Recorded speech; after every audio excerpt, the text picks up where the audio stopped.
Hai murid-murid, jadi hari ini Cikgu Bagio akan menceritakan satu cerita yang bertajuk Kisah Si Alfred. Jadi cerita ini adalah mengisahkan seekor gajah yang istimewa. Adakah anda sudah bersedia? Kalau sudah bersedia, mari kita mulai.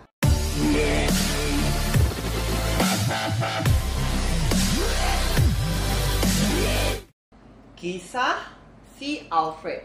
Kisah Si Alfred.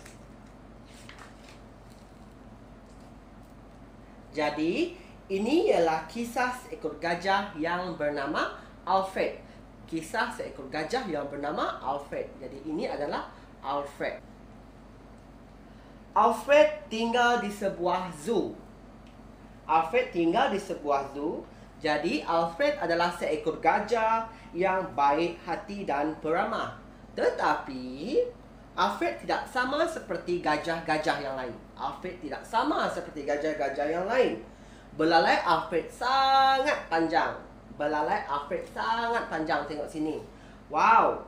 Alfred cuba menyorokkan belalainya yang panjang. You see. Belalai Alfred sangat panjang.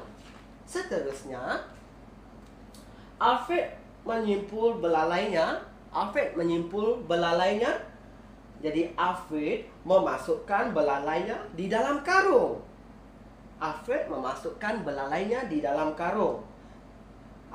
melilit belalainya dengan daun, tetapi semuanya sia-sia. Kenapa? Kerana Alfred dia tidak dapat menyimpan belalainya di dalam karung. Dia tidak dapat menyembunyikan belalainya. Seterusnya, Alfred merasa malu. Jadi Alfred terlalu malu sehingga Alfred tidak mahu bercakap dengan kawan-kawannya yang lain. Kasihan Alfred. Dia sangat malu. Seterusnya, apa yang berlaku? Jadi, setiap hari Alfred menyorok di balik belukar. Every day Alfred menyorok di balik belukar. Jadi Alfred selalu menangis.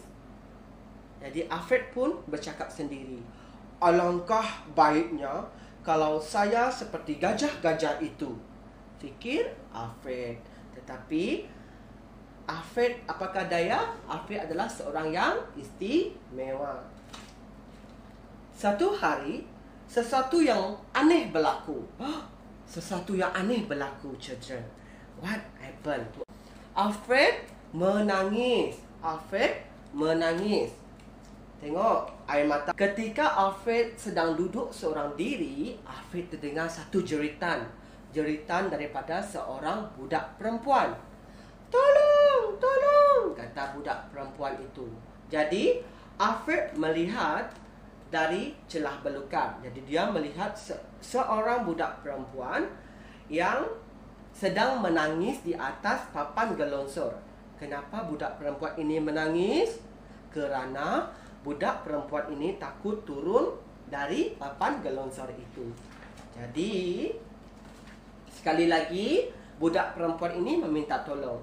Tolong, tolong, teriak budak perempuan itu lagi. Tetapi, semua haiwan di sini tidak dapat menolong budak perempuan ini. Alfred hendak menolong budak perempuan itu. Jadi, Alfred dia bergegas pergi ke tempat itu. Alfred bergegas pergi ke tempat itu untuk menolong budak perempuan itu. Boleh tak Alfred menolong budak perempuan itu? Tengok. Jadi Alfred dia menggunakan belalainya yang panjang dan menghulurkan kepada budak perempuan itu. Jadi Alfred menurunkan budak perempuan itu perlahan-lahan. Tengok sini. Jadi apa yang Alfred fikirkan? Bertuahnya saya kerana ada belalai yang panjang, fikir Alfred. Saya boleh membuat apa hewan lain yang tidak boleh lakukan. Saya boleh membuat perkara yang tidak boleh dilakukan oleh hewan-hewan yang lain. Jadi Alfred sangat bangga kerana dia menggunakan belalainya untuk membantu budak perempuan. Seterusnya, budak perempuan itu mengucapkan terima kasih kepada Alfred. Terima kasih Alfred. Jadi budak perempuan ini dia menghulurkan bunga kepada Alfred. Sekarang budak perempuan ini telah menjadi sahabat karib Alfred. Menjadi sahabat karib Alfred. Lepas itu, kamulah Wira, teriak semua haiwan. Semua haiwan sangat happy mahu berkawan dengan Alfred. Jadi, Alfred tidak malu lagi.